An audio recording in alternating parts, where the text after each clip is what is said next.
Bueno, buenas tardes para todos.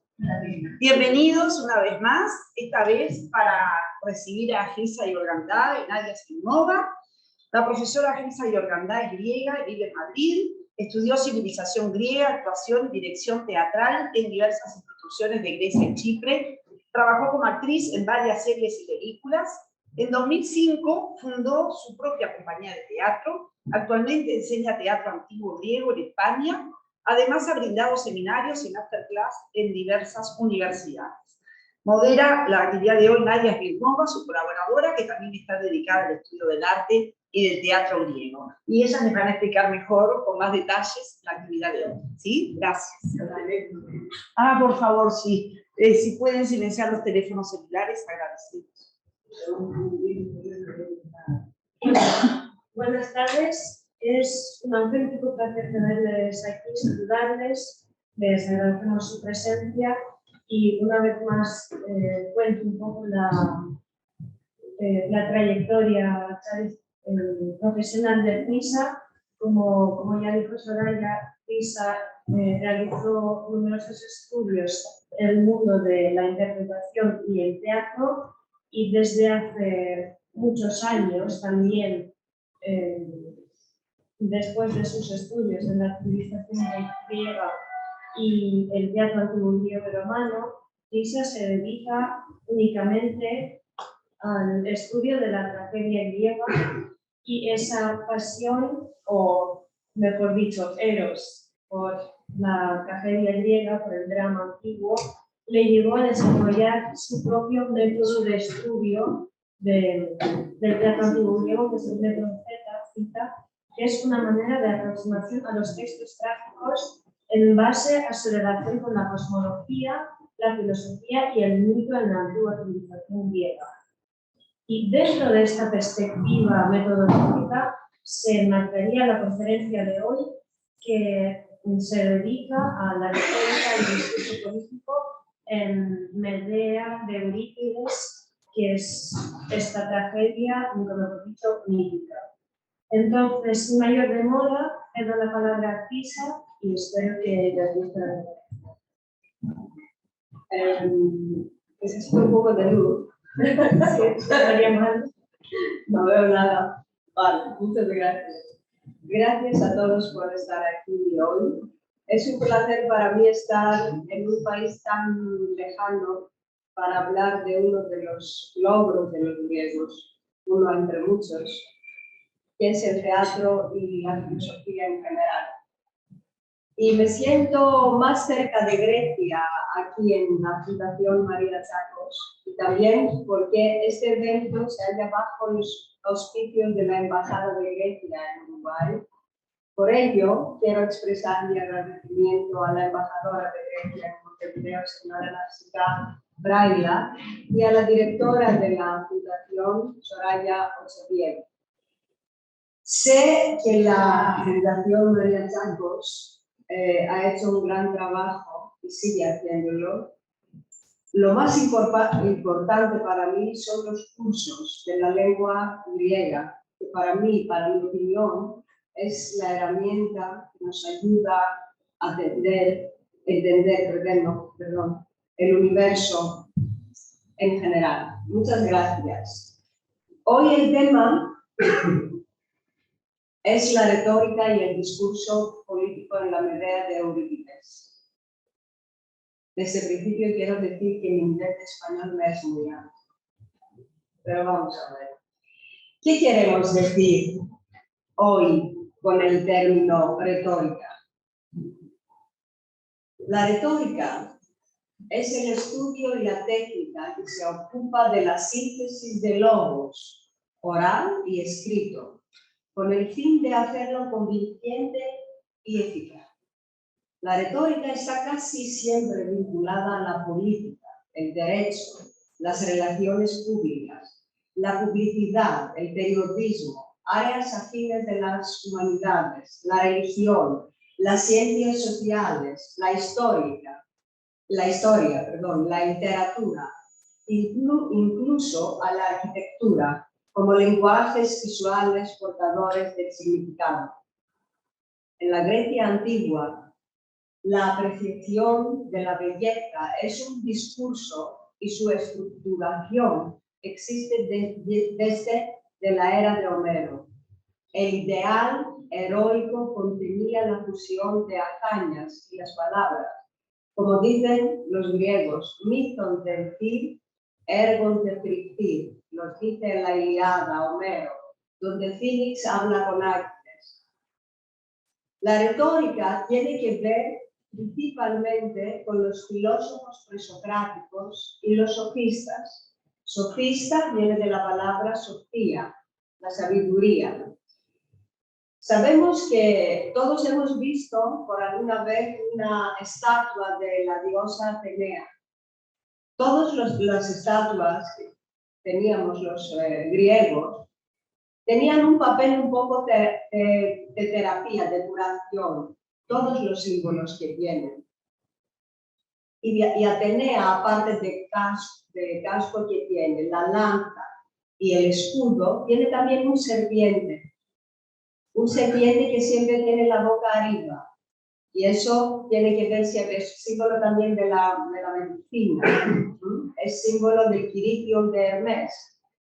Y esa office es la palabra de serpiente en antiguo griego. Si hacemos un anágrama, según de las normas que nos da Platón en sus Acratíos, donde habla de la lengua y las capacidades, las posibilidades que tiene la lengua, cambiamos el orden de las letras y sale de office Sofía.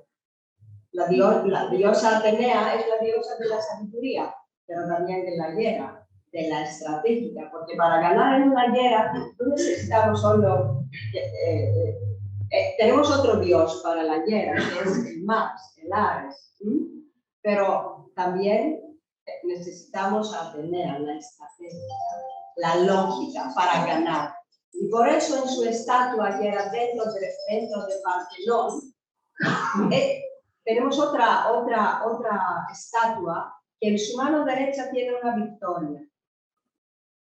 Solo en este momento podemos ganar, cuando utilizamos todos los símbolos que representa Atenea para dar curación a nuestras almas. La retórica tiene que ver principalmente con los filósofos prosocráticos, como hemos dicho. La palabra sofistas o retórica se encuentra por primera vez en Gorgias de Platón, y retor es el que ejerce este oficio, ars retórica, ars oratoria.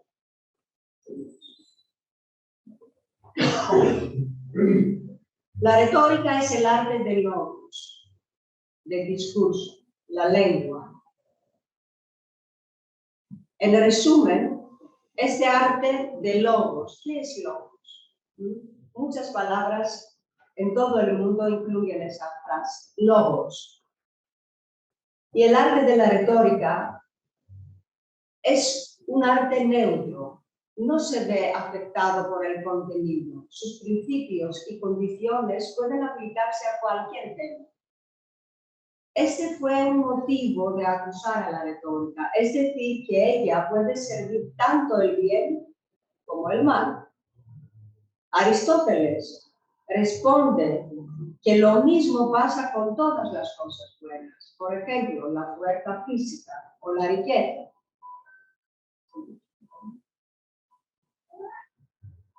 Vamos a ver cómo era la retórica en la Grecia antigua. Se desarrolló tanto que invadió todas las esferas de la vida pública, incluso el teatro, donde los duelos verbales de los protagonistas son muy característicos. Como dice Cleón en Tucídides, lo digo bien, ¿no sé? Los atenienses eran theate logos, espectadores de discursos. Nietzsche también decía que los atenienses iban al teatro para escuchar bellos discursos.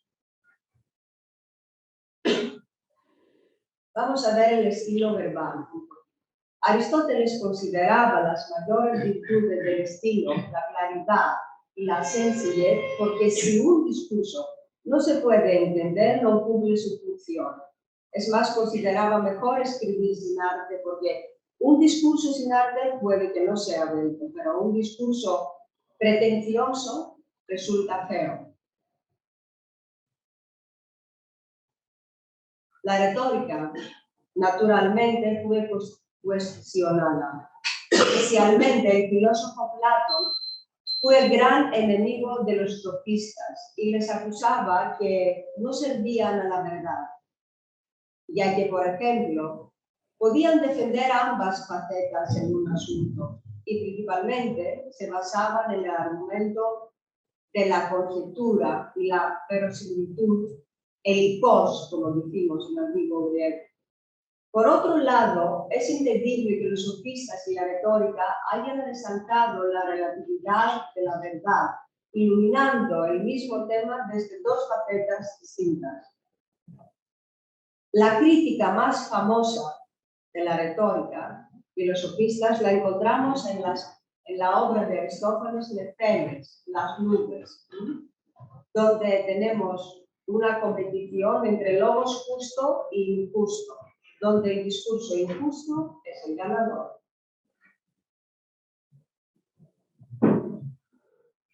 Logos, dinastis, megas, estim. El logos es gran déspota, según Gorgias, uno de los primeros sofistas, y esa frase la encontramos en su obra Helenis Endomion. El logos se rige a todos y todo. Puede parar el miedo, eliminar la tristeza, provocar alergia o reforzar la simpatía. A su lado parecemos indefensos.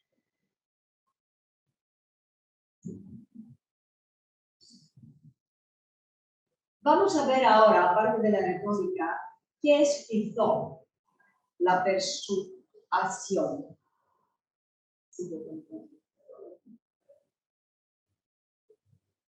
Phizó es la diosa que representa lo que significa su nombre, del verbo phizo, persuadir, es decir, el poder polifacético del logos humano y de la retórica.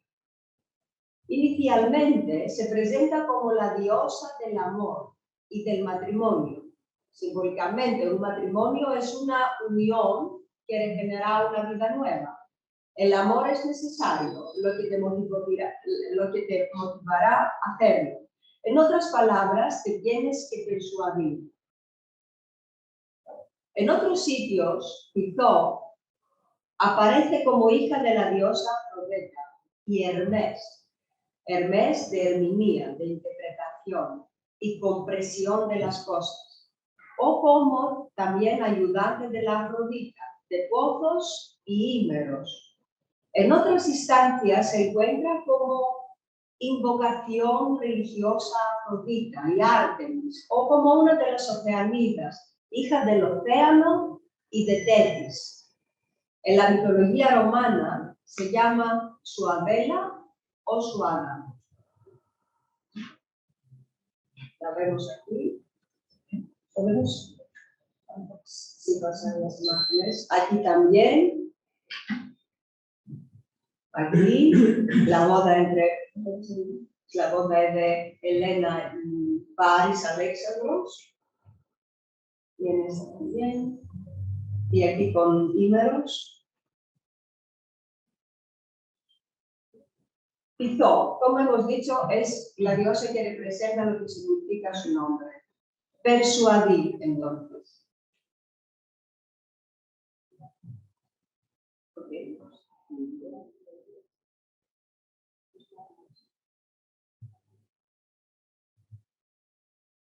Según Esquilo, Phizó es hija de Laate. En teatro antiguo griego hay un tríptico que siempre está presente en las tragedias. La Ibris, Laate y la Tisis. Ibris es un concepto básico de la concepción del mundo, la cosmoteoría, la cosmovisión de los antiguos griegos. Significa sobrevaloración de capacidades, superación de los límites y violación de las leyes, tanto escritas escritas como no escritas.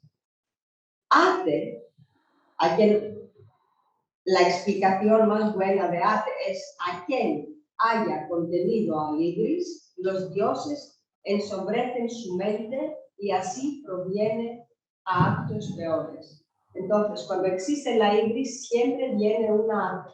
Y esa hija de Ate, dice Sófocles, que es Pitó también, o puede ser algunas veces, porque tiene dos caras. Y cuando ya hace su presencia Némesis, la diosa de justicia, viene la Tis, el castigo. Vamos a ver las tres dimensiones de Pitó. Primero es el logos, luego es el pathos y el ethos. Aristóteles habló de la influencia de los tres factores de un proceso de la persuasión: la lógica, del argumento y de la prueba, del contenido del logos, del discurso.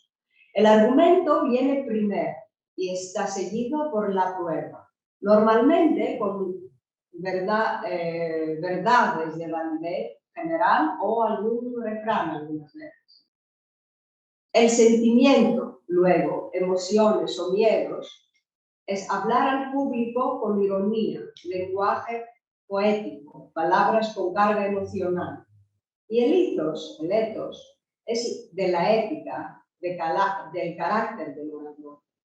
Se recurre al ethos del orador con elementos que presentan sus valores y su ética, autopromoción, pero también ataque a la ética del oponente. Se apela también a otra autoridad que comparte la misma opinión, y tanto sus palabras para aportar prestigio. Lexis, logos y ethos son también partes de las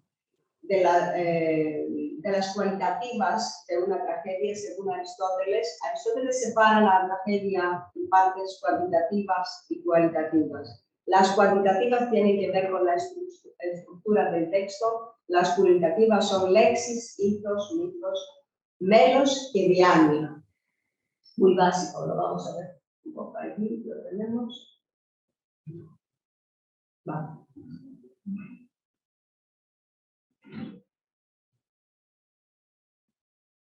Estos recursos de la persuasión se caracterizan por su plasticidad y se puedan procesar a través del discurso retórico. Lo más importante no es tener un argumento bueno, sino acompañado por la creación y enaltecimiento de un sentimiento adecuado. La importancia de las pasiones. Las pasiones son los sentimientos. Su importancia es evidente. El juicio del público cambia según la influencia de distintos sentimientos. Sin embargo, para Aristóteles, los sentimientos tienen también una base cognitiva y están vinculados a las convicciones. Por consecuencia, cambian con el cambio de las condiciones, siendo hasta cierto punto lógicos. Al fin y al cabo, el objetivo es precisamente crear o apartar los sentimientos de forma lógica mediante el logos y el argumento. El abuso del logos, del discurso político, es decir, la tergiversación de los valores, es lo que llamamos propaganda. El discurso político no es solamente asunto de los políticos. Con la manipulación del lenguaje se intenta alcanzar objetivos políticos en todos los niveles. En las tragedias, el logos permanece político y el ejemplo más característico es el agón logos, en la competición de las palabras, como un debate, es decir, de la época. Es decir, ese debate entre los dos protagonistas de una tragedia. Un duelo verbal entre estos principales protagonistas. En estos debates podemos observar toda la estructura de un retórico discurso político.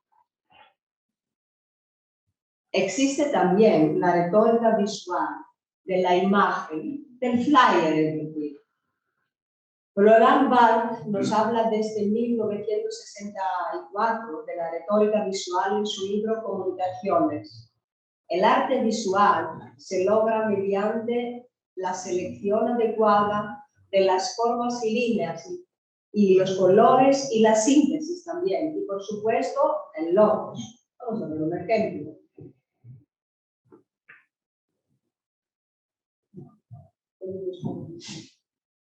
Esto también nos habla.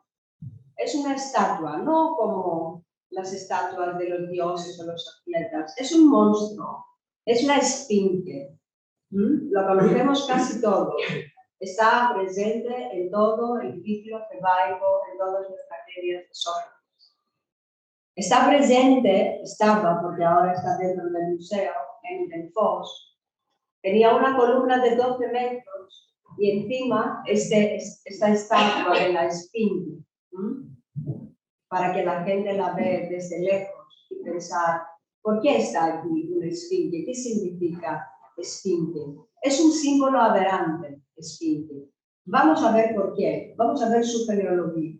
¿Por qué es importante? Para aprender las tragedias y acercarlas bien, tenemos que dar un poco de atención a los nombres y a la genealogía que tiene cada persona. Porque de la genealogía vienen algunas veces la ibris que tienen que pagar los protagonistas de una tragedia. Edipo paga la ibris de su padre, pero no es solo esa ibris que viene de su generación. Es la esfinge que está ya en Tebas presente, que ella misma es una ibris y por eso castiga a los ciudadanos en Tebas.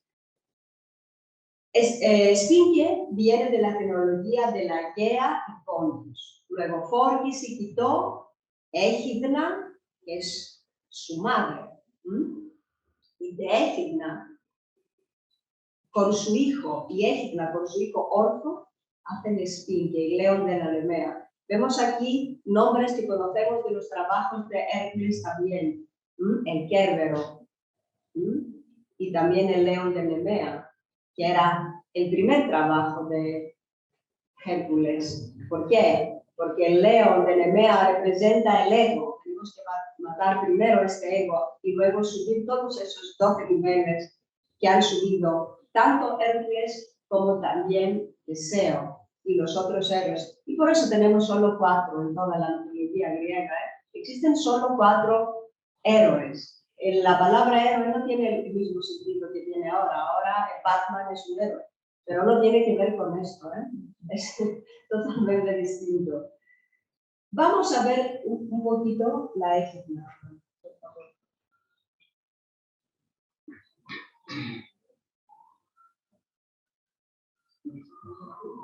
¿Qué pasó? ¿Lo piensan? Sí.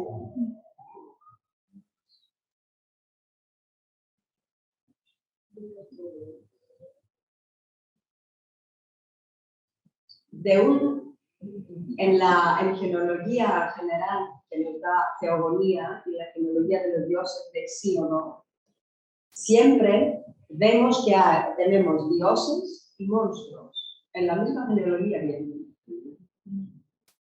¿Qué pasó? No pasó. Vamos a hablar de Egidna, que era la madre de la esfinge. Egidna es la mitad de su cuerpo, es una mujer muy, muy bella, muy guapa, y la mitad es un serpiente. El mismo nombre de Egidna, si cambiamos otra vez, hacemos un anagrama, sale la palabra diná, tabiná, es sufrimiento, es sufrimiento. Entonces tenemos que tener cuidado. Escuchamos un nombre, tenemos que pensarlo. Hay veces que el mismo nombre de una cosa o persona incluye 2 cosas distintas. Uno bueno, uno malo, decirlo más simple. Vemos aquí esa estatua de la esfinge. Es una bella mujer. Y nosotros vemos solo la cara y pensamos que es una mujer, pero no es mujer. Es un monstruo, Tiene dos naturalezas, la mitad es un serpiente. Vamos a ver la mitología. Ah, y tiene dos leones también. Eso significa que tiene poder. No es fácil ver que es solo, que es un monstruo. Vemos solo que es una mujer bella. Seguimos con la siguiente. ¿Dónde vive Sphinx, la esfinge? Vive en el Fikion Oros, cerca de Filas. Pero vive en un oros, en una montaña. Oros, la palabra oros, que significa montaña, siempre las montañas tienen una punta. Y encima de esa punta vemos mejor, vemos una vista panorámica. Y por aquí viene el verbo oró, orá, oró, puedo ver muy bien. El arte de poder ver, de orar, decimos los griegos. Este orar que no tiene que ver con nuestros ojos. Es lo que dicen en otras filosofías el tercer ojo. Podemos ver desde dentro. Es la vista que tiene ya el tipo al final de la obra, que ya no tiene sus ojos, no los necesita. La vista que tienen los videntes, porque casi todos los videntes y las tragedias lo pueden ver, no necesitan los ojos. Vamos a ver, porque este monstruo aquí, esta estatua, tiene 4 diferentes naturalezas. De esta estatua falta la cola, que es un serpiente. Es un serpiente que la boca la tiene abajo. Significa lo contrario del serpiente que tiene Atenea. Vemos la cara de una mujer bella. La mujer tiene en su bolsa míaca un bebé. En ese saco, en esa bolsa, hay mucha agua. Entonces, los humanos tenemos mucha agua en nuestro cuerpo, muchos sentimientos, y por eso sufrimos de sentimientos. No, ¿por qué? Porque el agua siempre está como así. Entonces no podemos ver con claridad en el agua. No es fácil. ¿Quién es el dios del agua y del mar? Poseidón, Neptuno. Era el dios que siempre era contra de Ulises. Vagó 10 años hasta regresar a Ítaca. Bien, en la Troika.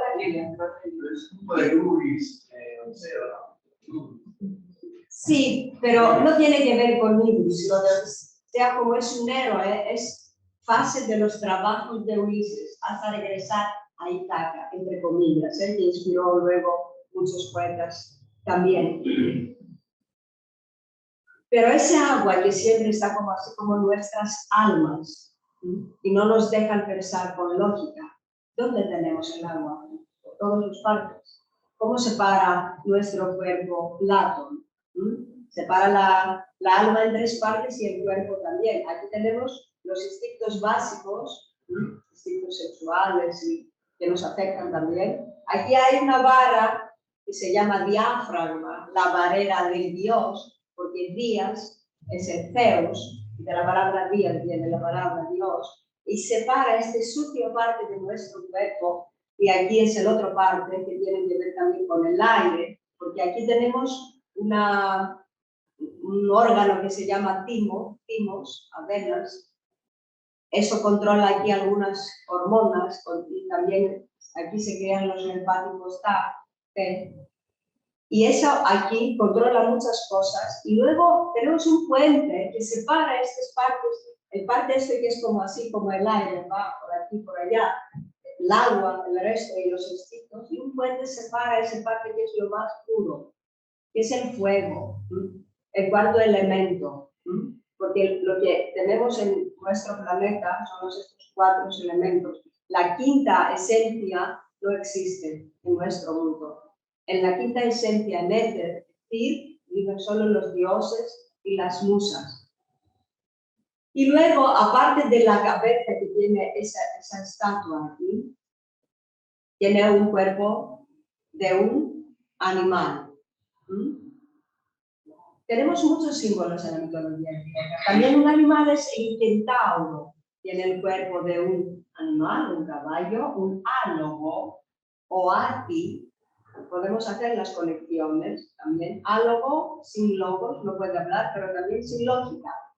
Y el cuerpo de un hombre. Es decir, con la cabeza podemos controlar el animal que es nuestro cuerpo y los otros sentimientos que nos afectan. Y también hay alas como un ave, otra naturaleza, tercera, y el serpiente que falta, que es un reptil. Entonces, es como una alarma esta estatua. Cuando la vemos tenemos que pensar ¿por qué? ¿Y qué significa todo esto? Vamos a ver, ¿cuál era el enigma de Sphinx? ¿Quién es el ser, el único ser entre todos los habitantes de la tierra, las aguas y el aire, que tiene una única naturaleza, pero posee 2 pies, 3 pies, 4 pies y es más débil cuanto más pies tiene?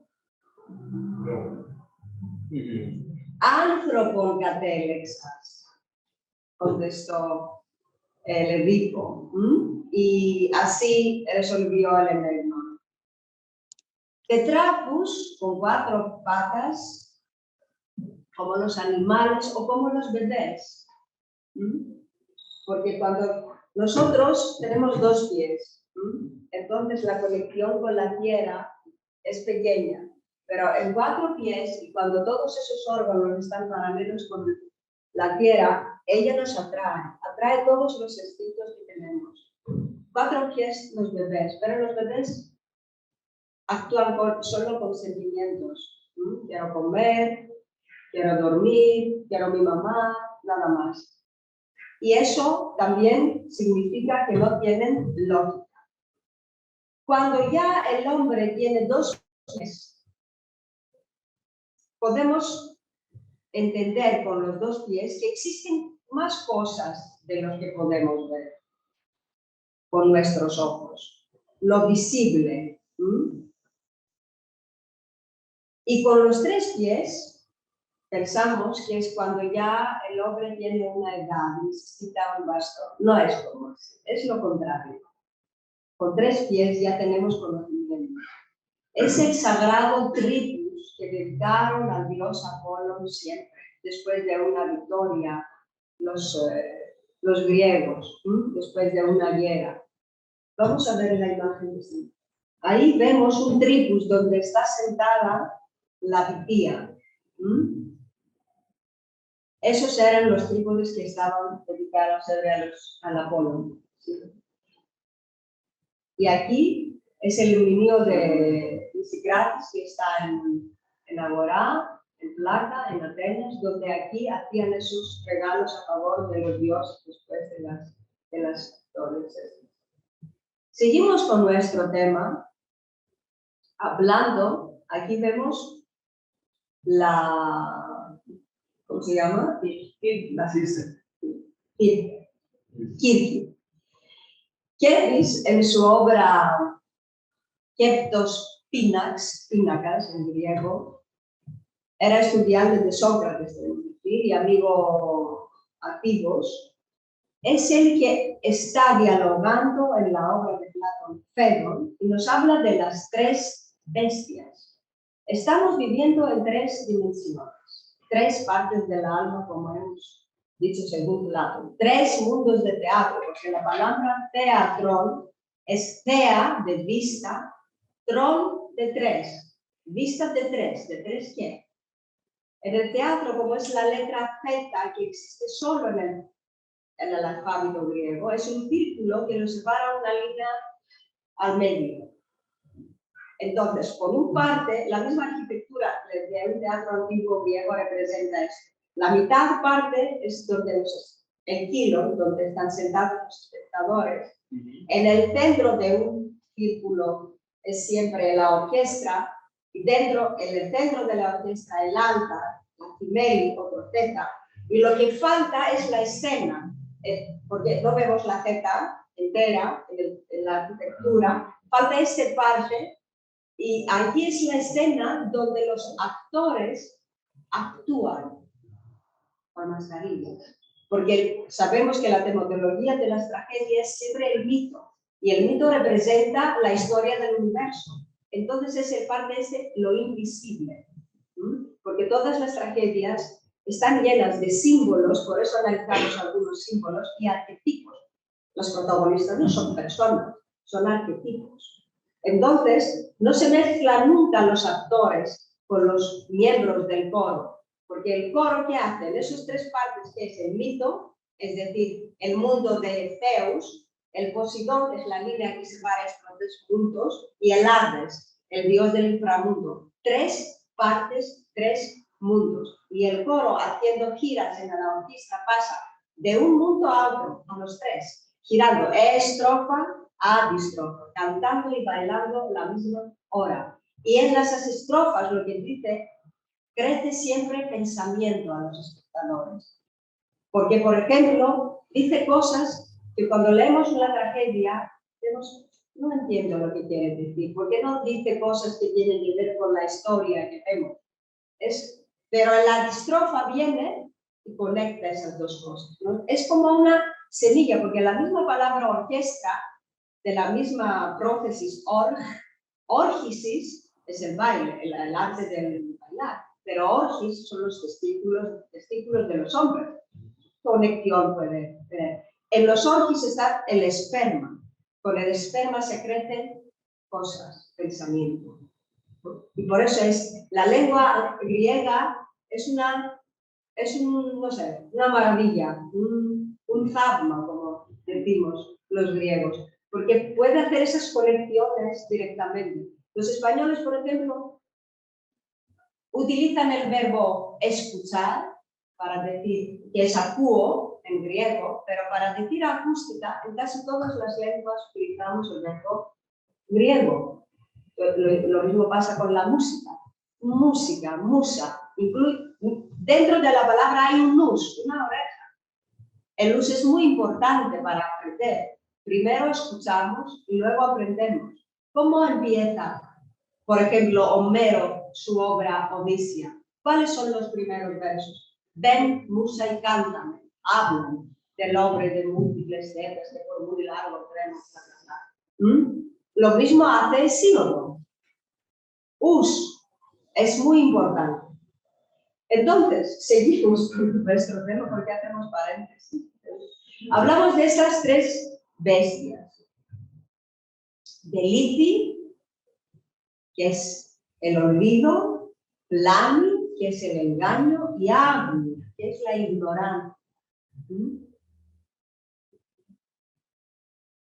Estas tres bestias afectan nuestras almas, como estos monstruos que hemos visto, la esfinge y su madre es Proclos, en su obra Platonus Proton Alcibiades, dice que son filtros mágicos.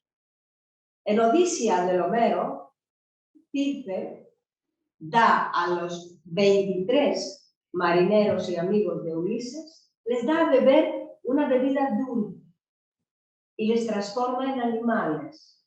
Lo da también a Ulises, pero él, con la ayuda de Hermes, de la interpretación, toma una hierba y no tiene ningún afecto de la bebida. La bebida de olvido y del engaño siempre es dulce.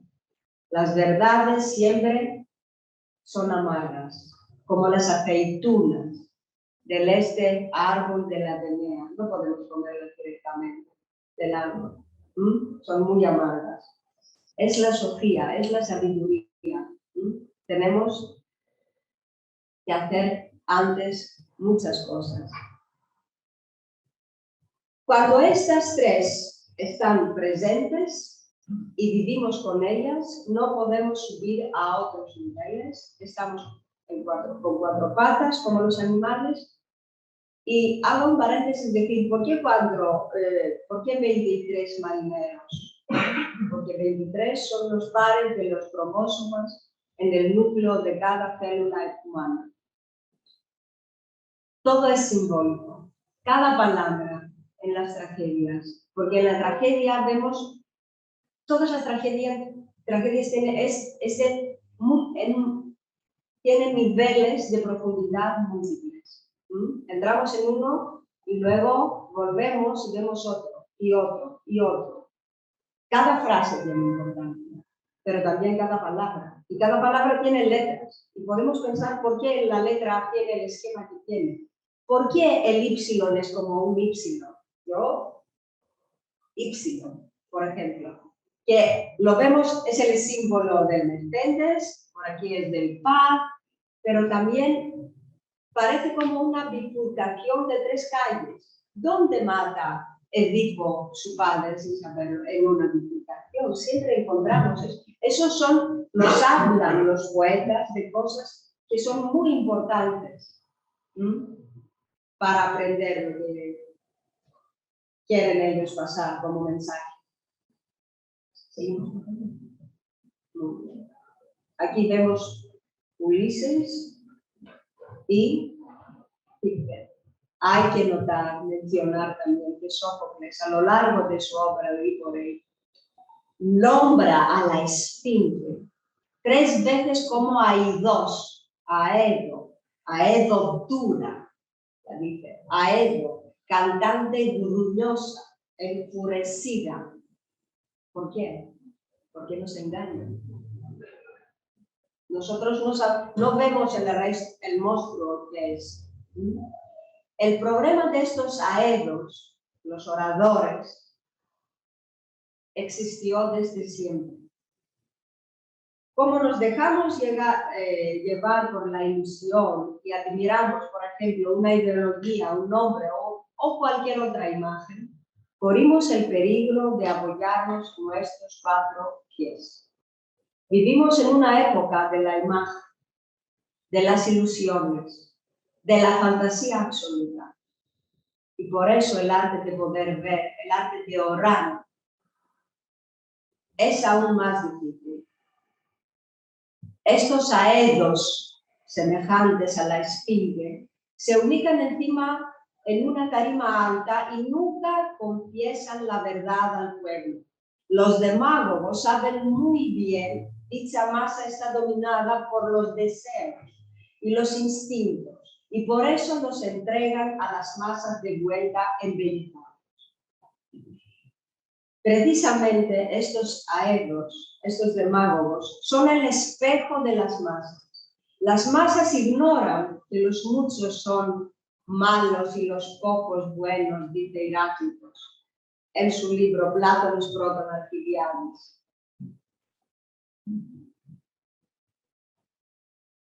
Hemos terminado con el primer parte de esta charla, que es retórica, y vamos a pasar ahora a encontrar lo que hemos dicho en algunas partes de la obra de Medea, de Eurípides, que casi todos lo conocéis, pero nos va a leer ahora Nadia Smirnova el marco mítico de la obra.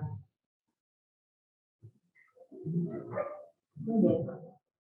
Jasón era el hijo del rey de Etiopía Jasón, que fue destronado por su hermano Pilas. Fue educado por el gran centauro Quiro. Ya adulto, Jasón reclamó el trono a su tío. Para no concedérselo, este tramó un plan y prometió a Jasón que si él le traía el legendario vellocino de oro, le entregaría el trono. El vellocino, que es una piel de carnero de oro, se encontraba en la lejana tierra de la Cólquida, guardado por el dragón. Jasón aceptó el desafío y pidió ayuda a Argos, un excelente constructor de barcos, y por consejo de Atenea, Argos construyó la nave Argo, de 50 remos y con una proa que hablaba, construida con madera del oráculo de Dodona y Etilia. El héroe mandó mensajes por toda Grecia para buscar compañeros para tan difícil viaje, y muchos respondieron a su llamada. Fueron 50 los elegidos, entre ellos los héroes Castor, Heracles, Orfeo o Peleo, entre otros. Su primera parada hacia Cólquide fue la isla de Lemnos. Después pasaron por la isla de Samotracia y después Misia. Una vez que pasaron por Tracia, Cineo les ayudó a pasar el siguiente obstáculo, el paso entre las Symplegades, que son unas rocas móviles que chocaban entre sí. Desde ahí llegaron al Ponto Euxino y siguieron navegando por la costa de Asia Menor hasta llegar por fin a la Tuercia. Eetes, el rey de la zona, les dijo que podían llevarse el Bellocino si cumplían con una tarea complicada.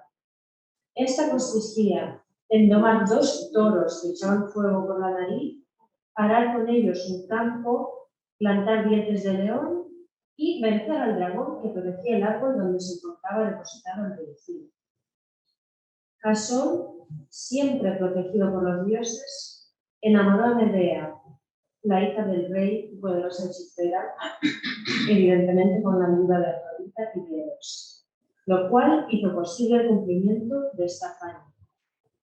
Con Medea usando su magia, Jasón pudo domar a los toros, sembrar el campo, derrotar a los guerreros que salieron de los dientes de león y tomar el Bellocino mientras Medea enverdecía al dragón.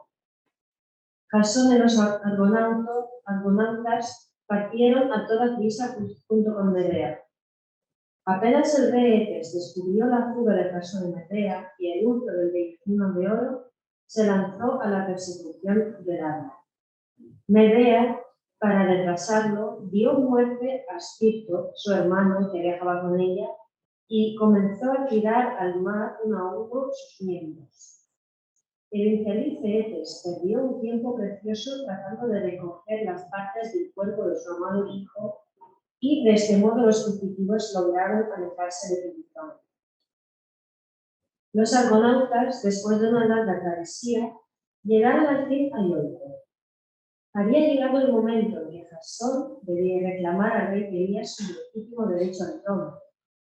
Pelías, que mientras faltó Jasón había asesinado a todos los parientes de este, se negó a cederle el trono. Así, Jasón decidió refugiarse una vez más en los mágicos poderes y la habilidad de su hija Medea. Medea logró introducirse en el palacio y convencer a las hijas de Pelías para que participaran en el asesinato de su padre, creyendo que de este modo le devolverían la juventud perdida. Tras la muerte de Pelías, Medea y Jasón parten hacia Corinto. El rey Creonte acoge con entusiasmo a Jasón, que es un héroe, pero no pasa lo mismo con Medea y los 2 hijos de ambos. Finalmente, Jasón ve la oportunidad de conseguir el reino de Corinto y no duda en repudiar a Medea y pedir el matrimonio a la hija de Creonte, Glauca. Este es el marco mítico. Estoy segura que todos conocen esta historia. Es una obra que la conocen en el mundo. Pero tenemos que ver desde el principio qué significa su nombre. Podemos pasar a... Viene del verbo mídome, maquinar. ¿Y qué sabemos de Medea? Ella conoce las hierbas muy bien. Pero Jasón también fue creado por quien daba Quirón. Quirón era hijo de Zeus, Asclepios, de medicina, hijo del Apolo Nicoronis también. Entonces Quirón conocía las hierbas, las conoce también Iason. El mismo nombre de Iason viene de la palabra iasis, que significa curación, terapia. Y Ítor es el doctor, el médico. De la misma palabra también viene la palabra Jesús, Jesús, que da terapia a nuestras almas. Entonces, los 2 conocen muy bien las hierbas. Pueden dar curación. Tenemos que pensarlo esto bien antes de leer el texto de Medea, porque el título de la obra es Medea. Punto. Y luego, Eurípides utiliza muchos prólogos en sus obras. Este prólogo que tiene esa obra de Medea es un prólogo perfecto y nos explica todo lo que pasó antes del momento que vemos ahora en el palacio de Corinto, donde dentro está gritando Medea, porque ya Jasón está listo para hacer la boda con Gladys, la hija del Creon, del rey. Vamos directamente al primer monólogo de Medea, cuando ella, después de tantos gritos dentro del palacio que dan miedo a las criadas y todo el mundo, ella sale como una reina para dar ese discurso, que es un ejemplo de un discurso político perfecto, con toda la estructura, incluyendo todo lo que hemos hablado antes, en la primera parte de esta charla. ¿Puedes leerlo y luego vamos a verlo? Mujeres de Corinto, dejo mi casa y me presento ante vosotras para que no tengáis ocasión de criticarme. Porque conozco a muchos hombres que son arrogantes, unos alejados de la mirada del mundo y otros sometidos al examen de muchos. La justicia no habita en los ojos de los mortales, que antes de conocer con claridad cómo su nombre en su interior, sin haber sido ultrajados, ya le odian, juzgando únicamente su apariencia.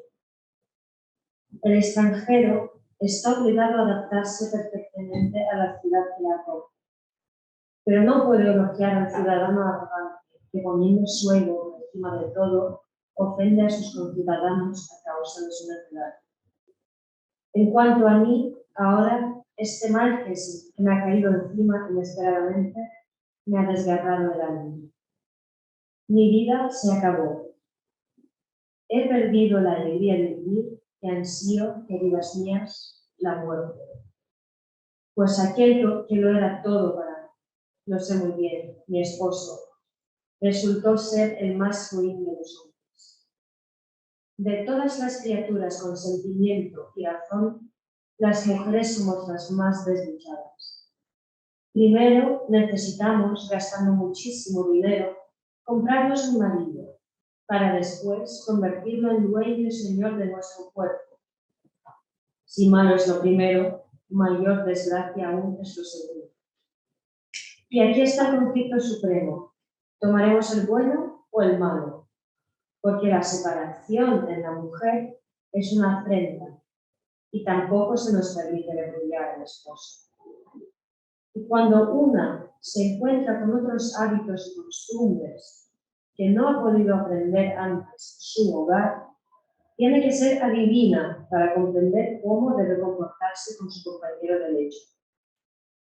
Cuando lo conseguimos con éxito y el marido vive con nosotras sin imponernos el yugo por la fuerza, la vida es invidiable. En caso contrario, más nos vale la muerte. El hombre, en cambio, cuando le pesa la carga de la casa, se marcha fuera, acude a casa de amigos o coetáneos, liberando así su corazón. Nosotras, en cambio, estamos obligadas a dirigir la mirada a un solo hombre. Dicen de nosotras que vivimos alejadas de peligros dentro de la casa, en tanto que ellos pelean con la daga. Craso error. Preferiría 3 veces estar firme junto al escudo antes que parir una sola. Sin embargo, todas estas palabras no tienen la misma fuerza para ti que para mí. Tú tienes tu ciudad, la casa de tu padre, el disfrute de la vida y la compañía de tus amigos. En cambio, yo estoy sola, sin ciudad y ultrajada por mi marido. Soy el botín robado de una tierra bárbara y no tengo madre ni hermanos ni parientes donde haya consuelo en esa desdicha. Tan solo quiero de ti que me indiques alguna forma, algún medio para hacer pagar a mi marido y al que le entregó a su hija y a la que luego fue esposa, por todo el daño que me ha hecho y que no ames. La mujer, en general, suele estar llena de miedos, es cobarde para la guerra y no se atreve a sostener la mirada del lancero. Sin embargo, cuando se siente ultrajada por el hecho, no existe mente más asesina. Esto es el primer monólogo. Vamos a verlo poco a poco.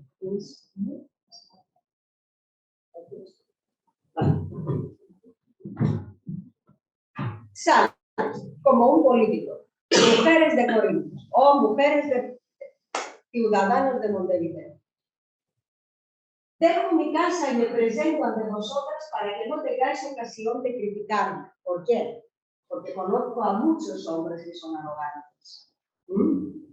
¿Por qué? Porque la justicia no habita en los ojos de los mortales.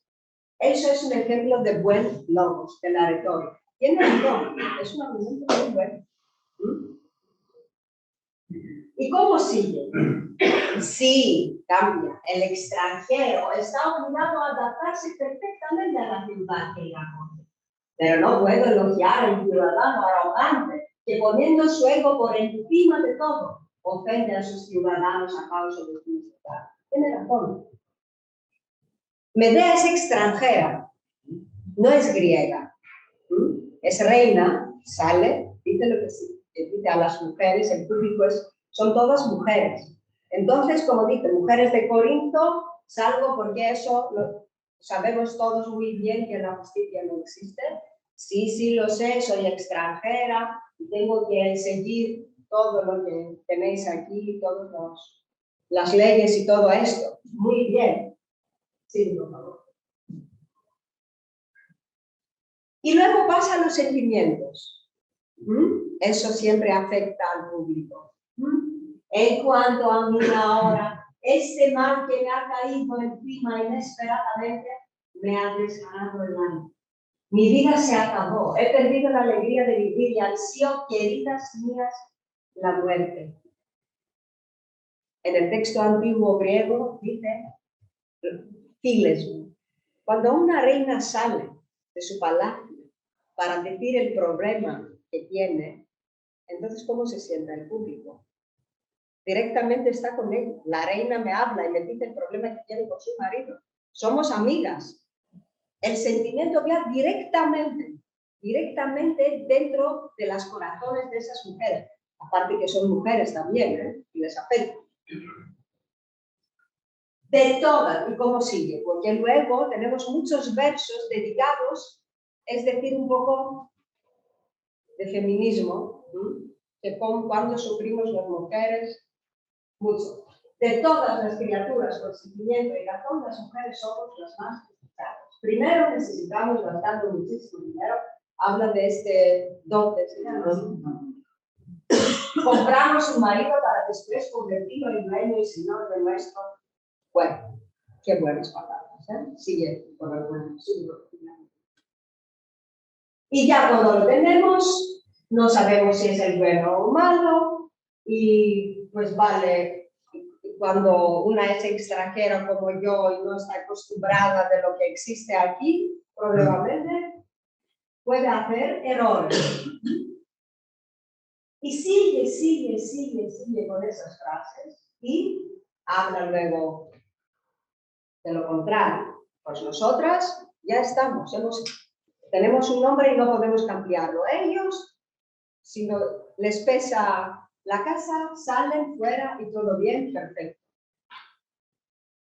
Dicen, sigue, que nosotras que vivimos alejadas de peligro dentro de la casa, el tanto que ellos pelean por el caso no. Preferiría 3 veces estar junto al escudo antes que parir una sola. ¿A quién mujer no le ataca directamente al corazón? A ninguna. A ninguna.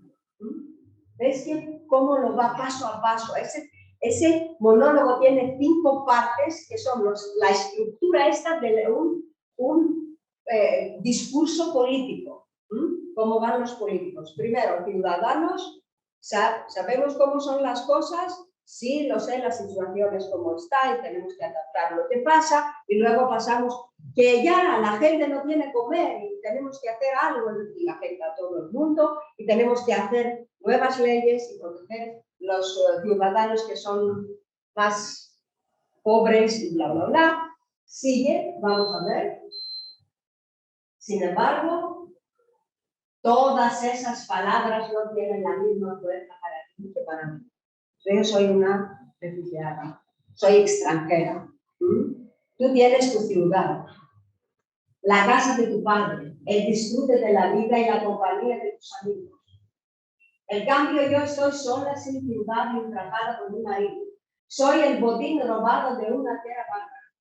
Podemos escuchar lo que pide Medea. Todas esas mentiras que dicen ese texto, como hacen muchas veces los políticos. Ella no tiene ciudad porque dejó su ciudad. No tiene padre y hermano porque mató a su hermano. Y luego está sola, sin ciudad, por eso, ultrajada, porque ahora ya cambió la situación, y es botín robado. No, mentira.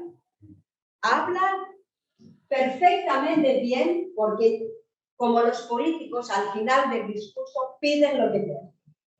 ¿Cuál es el objetivo? Votar. Un voto. Vamos a ver cuál es el voto de Medea. Tan solo quiero de ti. Si me encuentro alguna forma, algún medio para hacer pagar a mi marido, y a quien le entregó a su hija, y al que tomó por todos, en general, por todo el daño que me ha hecho, que no hables. Podemos escuchar lo que pide al público, a las mujeres, que no hables. Ella quiere matar a esas personas y pide a nosotros, es a favor. La mujer en general, sí, que me vas a ayudar, porque la mujer en general suele estar llena de miedos, cobarde para la guerra, pero, sin embargo, cuando se siente ultrajada en el lecho, sentimientos, pasiones. No existe mente más asesina. ¿Y qué contesta el coro? Haré lo que me pides. Ya está. Es un monólogo perfecto, como casi todos los monólogos. Pero ahora analizamos, con lo que hemos hablado antes de la retórica y el discurso político, cómo político es ese monólogo. Porque hay 5 grandes monólogos en esa obra. Primero es de político. Luego tenemos el diálogo con el creonte que viene, negociar. ¿Cómo puedes negociar? Y cuando ya el creonte es con esa distancia, ella ¿qué hace? No, creonte, te ruego. ¿Y qué hace? Toca con sus manos la rodilla y la barba. En griego, llenos es generación, yeni es la barba. Y goni es esos 3 significan la misma cosa, es decir, si yo me voy a decir a una persona, era en el antiguo greco, no ahora, pedir algo a una persona tocando su bola y su, ¿cómo se llama? La rodilla y la barba, él no puede decir no. Porque si dice no, luego todo esto va a afectar toda la generación de esa persona. Es el asilo que pedían a los dioses en los templos la gente antes. Es la misma cosa. Entonces, cuando ve que ella que creo que no puede ayudarla, lo que hace es esto. Entonces le pide solo un día que es bastante tiempo para hacer lo que ella quiere hacer, lo que pidió del coro. Justo es que te vengas a tu esposo, Medea. No me extrañe que yo los pides. Es tan fácil.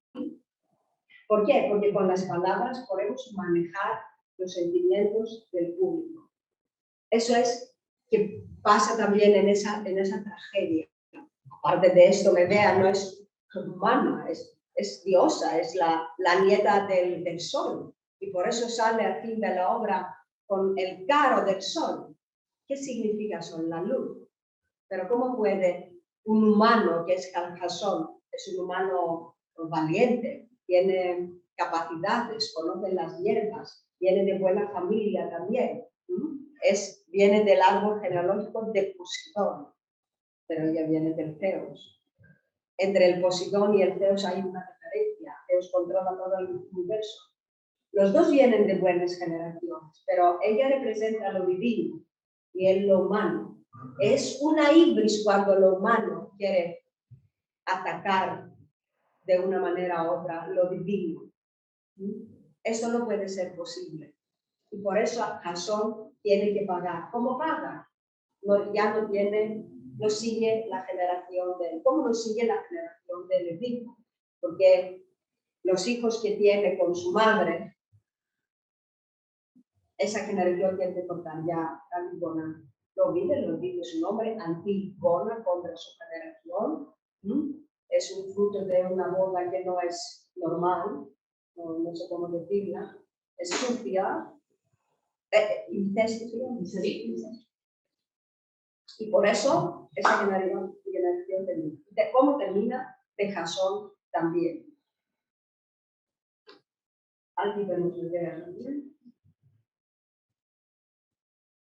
No sé si tenemos hora, pero también, ¿cómo estáis? Yo me pregunto porque si vamos a entrar al próximo texto es un poco largo. Es el debate, la Logon entre Jasón y Medea. Y aquí vemos cómo los dos son muy buenos oradores los dos, muy buenos, pero muy buenos. Y vamos a ver ejemplos también de los argumentos que tiene cada uno, porque los dos tienen muy buenos argumentos.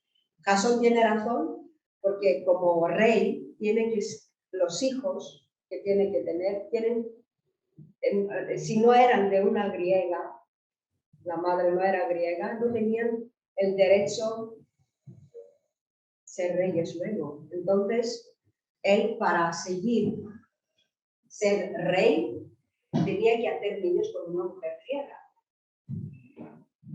Sí, Medea tiene razón, porque eso lo sabía antes también. Pero para coger el vellocino dorado, utilizó la fuerza divina de Medea. Y Medea es la tía de Hécata. Hécata es una diosa muy, muy fuerte. Entonces, no hemos dicho que en las tragedias también no son los nombres que tienen importancia, también están presentes algunos dioses. Por ejemplo, en esa obra no está presente en ningún momento Atenea. Solo Zeus y Hécata. Punto. No existe. En los de Sófocles, por ejemplo, es Apolo. En Tebas es Apolo o Dionisos. Eso también significa muchas cosas. Aquí tenemos Hécata. Juro por la diosa esta, dice en algún momento, Hécata, que vive en lo más profundo de mi ser. Lo dice ella, Medea. Vamos a leer. Tú vas a hacer el Jasón y yo voy a leer.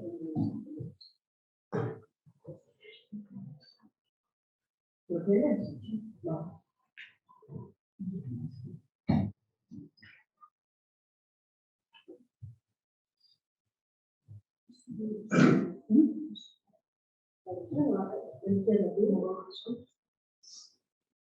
No es ahora la primera ocasión, sino que muchas veces he advertido que irreparable desgracia es la salvaje vida.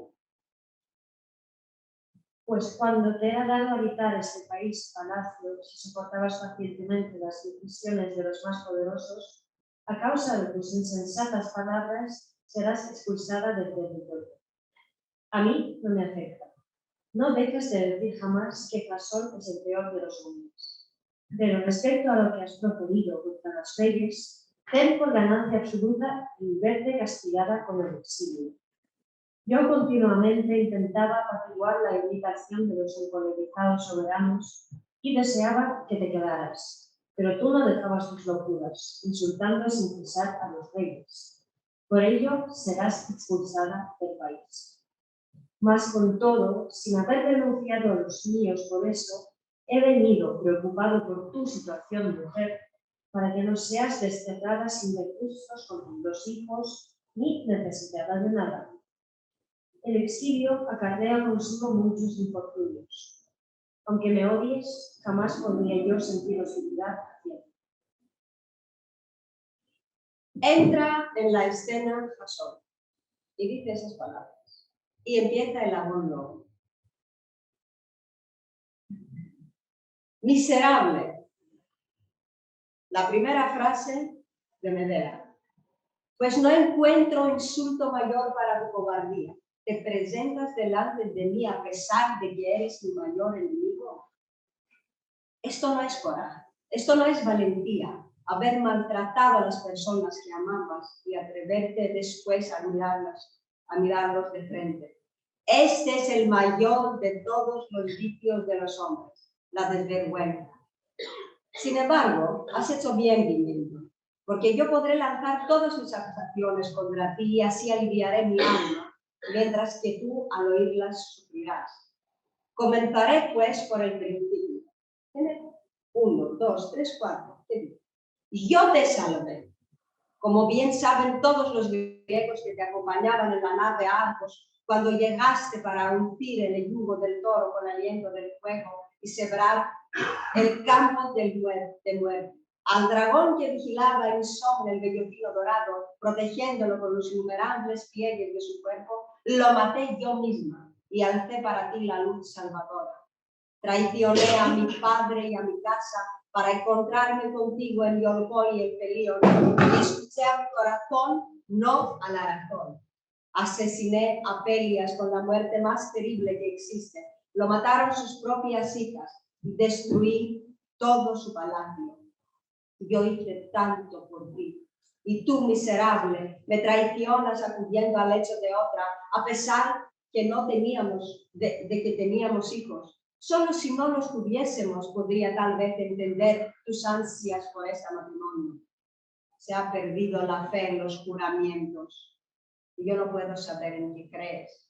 ¿Piensas que los dioses aquellos ya nos gobiernan el mundo o que ahora existen nuevas leyes para los hombres? Porque sabes perfectamente que no has respetado los juramentos que hiciste. Ay, mi mano derecha, lo que hemos dicho, juramentos que tantas veces cogiste, la mano y también mis rodillas. Qué vanas fuisteis mendigando caricias de un sinvergüenza y qué vanas también mis esperanzas. Ahora dime, te preguntaré como si fuésemos amigos, no porque espere nada bueno de ti, sino porque al de mis preguntas se verá claramente tu infamia. ¿Dónde iré ahora? ¿A casa de mi padre? Tanto a él como a mi patria los traicioné por ti y me vine aquí. O tal vez donde las desdichadas hijas de Elías, seguro que me acogerían en su casa después de haber matado a su padre. Así es, me odian los de mi casa y por complacerte convertí en mis enemigos a aquellos que nunca debía hacer daño. Por eso tú, en conversación, hiciste que me envidiaran muchas mujeres griegas. Yo, la desgraciada, que te tengo a ti, compañero maravilloso y fiel, por eso expulsada tomaré la ruta del exilio, sin amigos, sola, con mis hijos completamente solos. Hermosa vergüenza para el novio recién casado, que sus hijos deambulen empobrecidos y junto a ellos yo, que te salvé.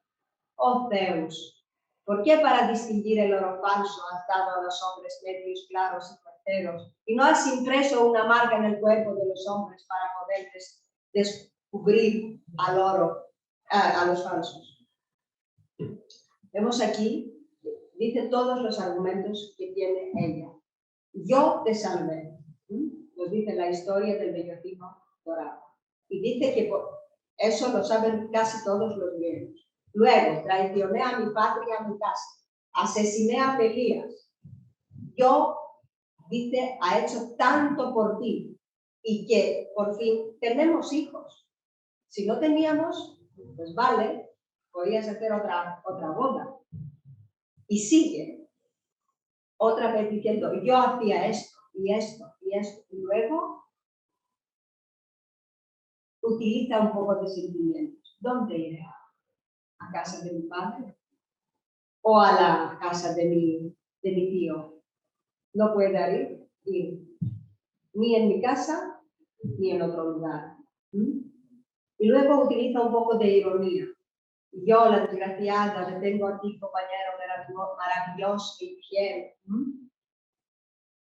Hermosa vergüenza sigue para el novio recién casada, que sus hijos deambulen empobrecidos y junto a ellos yo que te salvé. Y por cumplir todo este primer parte de la Von Logo. Dice, oh Zeus, ¿por qué no nos han dado señal para esos hombres que son los falsos?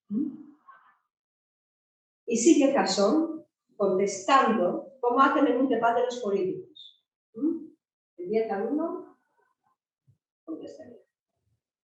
Preciso es, según parece, que no sea yo torpe en hablar, sino que cual avisado timonel de una nave, tomando rizos, escape de tu descarado deseo de hablar. Yo, toda vez que exageres en demasía tus servicios, pienso que Citis fue, respecto de mi viaje, formar la única salvadora entre los dioses y los hombres. Tienes fina inteligencia, pero te resulta odioso explicar que Eros te forzó, con sus dardos inevitables, a salvar mi vida. Mas no lo expondré con demasiada exactitud, pues de cualquier forma que me hayas ayudado, no está mal. Sin embargo, por haberme salvado, has recibido más de lo que diste, como voy a explicar. En primer lugar, habitas una tierra helena en vez de un territorio bárbaro. Has aprendido justicia y a servirte de leyes, sin favorecer la violencia. Todos los helenos se enteraron de que eres sabia y adquiriste el nombre. Si habitaras en remotos confines, no existiría tu prestigio. Que no tenga yo al menos oro en mi hogar, ni module una melodía más bella que la de Orfeo, si mi destino no fuera famoso. Solo esto te he contado tocante a mis esfuerzos, pues empezaste tú el debate de palabras. Pero en punto a los denuestos que me lanzaste respecto a mi boda real, en eso demostraré que he sido, primero, inteligente, después, sensato, y luego, gran amigo tuyo y de mis hijos. Mantente en calma. Una vez que llegué aquí desde el país de Iolco, arrastrando conmigo muchas calamidades irreparables, ¿qué hallazgo más dichoso podría haber encontrado que casarme con la hija del rey, cuando era yo un desterrado? Que no fue asunto que te decida, porque odiara tu lecho, perturbado yo por el deseo de una nueva esposa, ni porque tuviera empeño en contender por numerosa prole, pues basta con los que han nacido. Y no te censuro, sino que mi propósito era, y esto es lo más importante, que viviéramos bien y no pasáramos estrecheces, sabiendo que al pobre lo imitan todos sus amigos y se desembarazan de él. Y además, educar a mis hijos del modo que mi mansión merece. Tras engendrar yo unos hermanos para tus hijos, darles a todos el mismo rango y ser feliz después de haber reunido a mi familia. Pues, ¿qué necesidad tienes de hijos? A mí me interesa que los hijos que nazcan ayuden a los que ya viven. ¿Acaso he calculado mal? Ni siquiera tú lo afirmarías si no te irritara mi boda. Mas las mujeres habéis llegado al extremo de que si vuestro matrimonio marcha bien, pensáis que lo tenéis todo. Pero si acontece algún infortunio en lo referente a vuestro lecho, lo más conveniente y lo más hermoso lo tomáis por lo más hostil. En verdad sería necesario que los mortales engendraran hijos de alguna forma distinta, que no existiera el linaje perfecto. De este modo, los hombres no tendrían ninguna desgracia. Pues termina como ha terminado Medea, diciendo, Zeus, ¿por qué no nos das un señal para los falsos? Y el que dice, ojalá que teníamos otra manera de... Pero vemos muy bien en ese debate que los dos tienen muy buenos argumentos. ¿Qué dice Jasón? Pues no soy yo el culpable, es el Eros. Eros te forzó, dice. ¿Pero de qué Eros habla? Porque tenemos dos Eros, muchos. Eros, la diosa del Eros, es Afrodita. Pero Afrodita la vemos como Afrodita Pandimos, que tiene que ver con el dimos para los humanos, para todos los humanos entonces. Y Urania, que tiene que ver con el cielo, donde el éter está, donde los dioses están. La Afrodita Pandimos siempre está la vemos como un símbolo de un eros pequeño, un bebé con una por allá, sin pensar. Eso es el Pandimos, tiene que ver con los humanos solo. Y la Uranía, que tiene que ver con los dioses, siempre la vemos en un estatuo, este Eros, Uranio, un estatua de un joven muy guapo con alas grandes. ¿Sí? Cuando vemos esos dos diferentes, sabemos de qué Afrodite habla, de qué Uranios o Pandimos para los mortales. El Eros, esto lo vemos también en el segundo, me parece, o tercer Estásimo de la Antígona, donde habla de Eros también.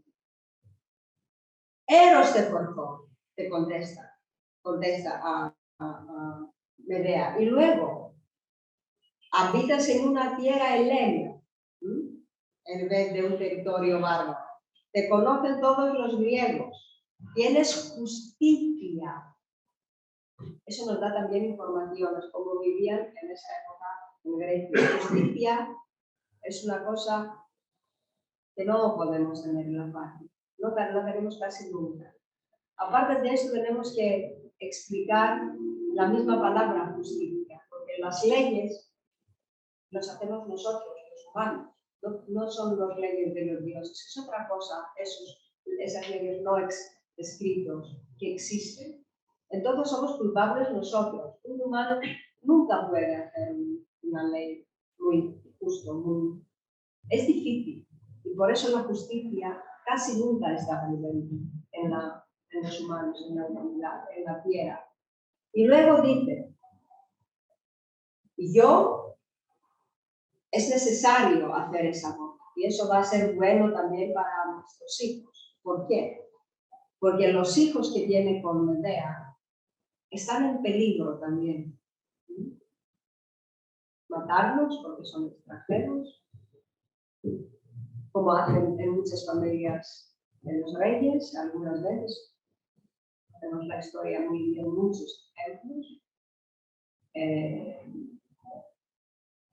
Hay un poema de Cavafis, un poeta griego, que habla de un joven emperador romano, Topoliquesarrí, que lo mataron en la edad de 15 años para no ser luego. Y habla de esas cosas. Poliquesarrí es que tiene muchos títulos, pero ¿para qué? Tiene un destino que está bajo de este peligro toda la hora. Y para no tardar más, porque para explicar cada palabra es imposible, es interesante, pero también necesitamos muchos cursos para analizar la obra. Él termina como ella. Entonces vemos aquí que hay un equilibrio en este debate, los dos son muy fuertes, tienen argumentos y tienen razón.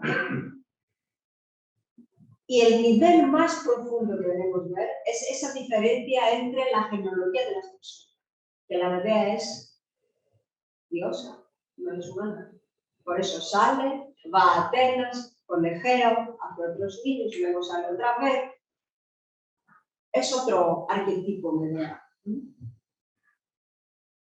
El mismo, el pobre Jasón, ya no tiene familia, no tiene nada. ¿Por qué? Cuando ya está presente Nelis, si tenemos que pagar la Ibris, viene el castigo. La Ibris nos castiga. Pero vemos aquí en los textos estos la fuerza que tienen, la retórica que tienen, la estructura que tienen, todo lo que tienen.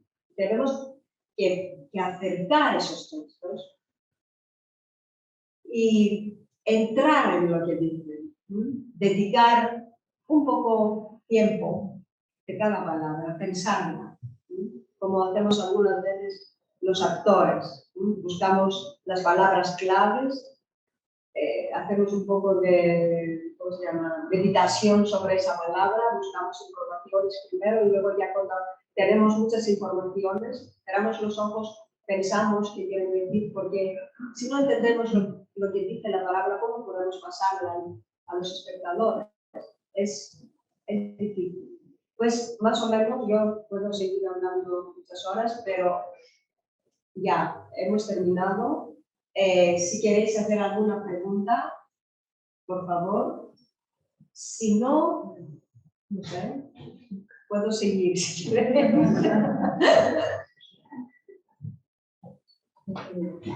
¿Hay alguna pregunta? Yo te preguntaría algo. Sí, por favor. Me gustaría saber cuál es tu opinión acerca de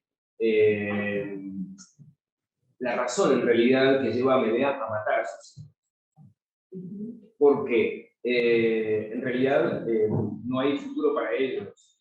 Porque en esta tierra, además, hijos de esta extranjera que ha matado al rey y a su hija Glauce, no habría futuro si ella no los mata. ¿Es en realidad justicia por mano propia la que hace Medea?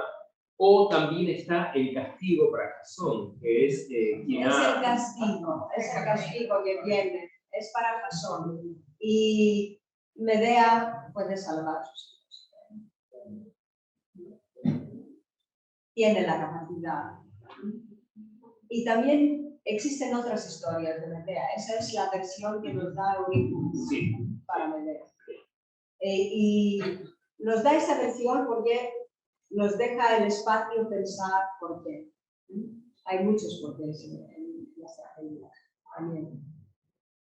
Pero creo que es por Jasón. Es que la crisis, no podemos escapar de la crisis. ¿Cómo no podemos escapar del Atropos, de una de las tres miras, moiras, parcas? El destino, es decir, cuando viene el Atropos, el que corta el hilo de la vida, Atropos, no hay manera de escapar. Atropos, manera.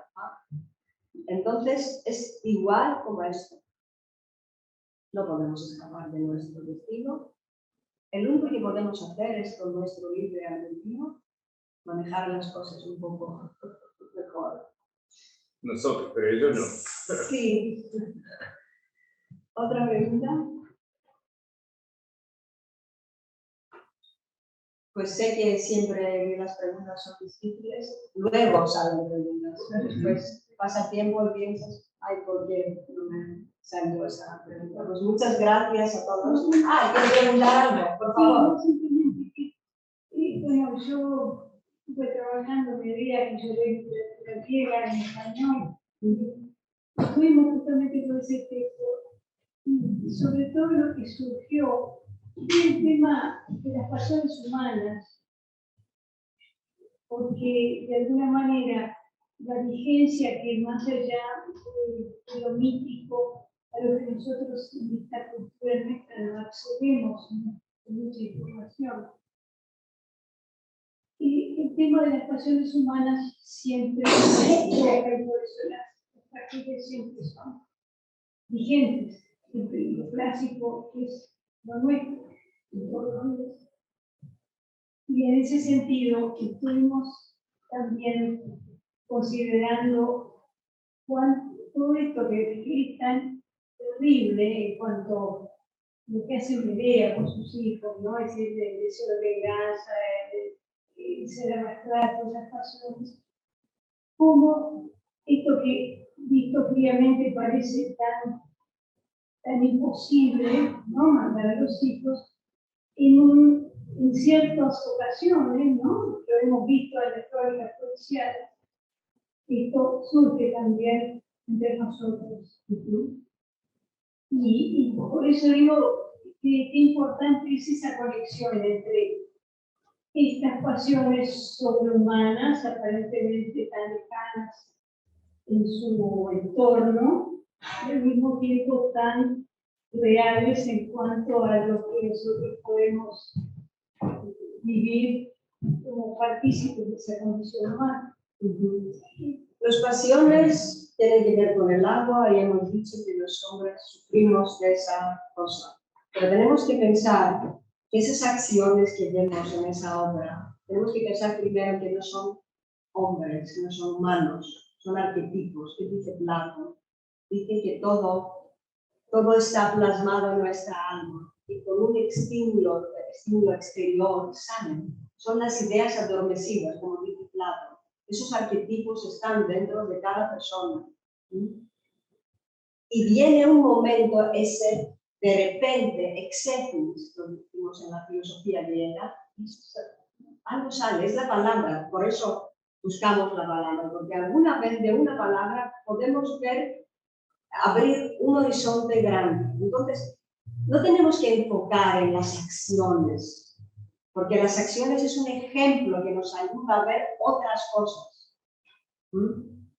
Probablemente hay que no mate a sus hijos. Lo que quiere decir es que esa generación de los humanos, si siguen con la IBRES, va a venir un día que no va a existir. Nunca más. Entonces, cuidado. Lo que dicen las tragedias siempre nos dan espacio de pensar. Con eso lo que es todas esas cosas que sufren los personajes de una tragedia. Pero si esas acciones no nos conmueven, no podríamos pensar en la suficiente profundidad, me parece, ¿no? Sí, existen esas acciones también, como antes. Sí, existen, pero como pasiones. La misma palabra pasos, pasión, viene del verbo paso, sufro. Entonces, pasos es un sufrimiento. Y con esas acciones sufrimos y aprendemos. Porque si no, sin sufrimiento no aprendemos nada. Los humanos necesitamos esas experiencias y aprendemos solo con las experiencias malas, no las buenas. Es el destino que tenemos los humanos, aprender solo con sufrimiento. Pazos, mazos. Existen casi todas las tragedias esa frase. Aprendo, macelo, manzano, pasto, pazos. Pazos, mazos. En la Medea se dice, me parece, 2 veces esa frase. Y en otras tragedias también. Pues muchas gracias. Espero que os gustó la charla.